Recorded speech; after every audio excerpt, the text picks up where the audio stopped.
నేను గోప్రో తీసుకున్నామా అంటే ఇది చిన్న యాక్షన్ కెమెరా అన్నట్టు మనకు అన్ని నేను సెకండ్ హ్యాండ్ తీసుకున్నా. నాకు దగ్గర ఎంత అంటే 25,000 దాకా పడ్డది. అంటే విత్ మెమరీ కార్డుతోని మనకి స్టాండ్ అనేది రాదు. ఇక్కడ మన కెమెరా మందే వస్తుంది అన్న. మనకు అన్న తీసుకున్న అన్న ఏంటిదంటే మనకు ఇక టూర్లు తిరిగేటోడు. ఇక అన్న నాకు అడుగు తెచ్చింది స్టాండ్. అన్న ఇంకొక పెద్ద కెమెరా తీసుకున్నాడు.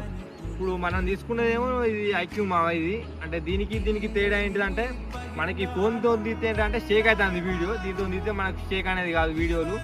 మళ్ళీ మనకి బ్యాటరీ కూడా అంతగానం రాదు. ఇది మనకు ఒక గంట సేపు వస్తుంది. మా బ్యాటరీలు మనకి సపరేట్ ఉంటాయి. మనం సపరేట్ తీసుకుంటే ఒకటి 25,000 దాకా పడుతుంది బ్యాటరీలు. ఇంకా అది నేను తీసుకుంటా ఇంకా ఫ్యూచర్లో. యాక్టివ్ ఫోన్ మొన్ననే తీసుకున్నామా, ఇది 4 రోజులు అవుతుంది. నాకు ఇది 40,000 పడ్డది. అంటే నాకు నెలకేమో 55,000 దాకా ఈఎంఐ పడుతుంది. ఇక ఇది గోప్రోకేమో అన్నకి ఒకసారి 10,000 ఇచ్చిన. ఇక అన్న ఏమో ఇక అరే నేను వెళ్ళినప్పుడు ఈరా అంటాడు. ఇక అన్న మనోడే కాబట్టి కొంచెం చదువుకుంటాను అన్నట్టు. ఇక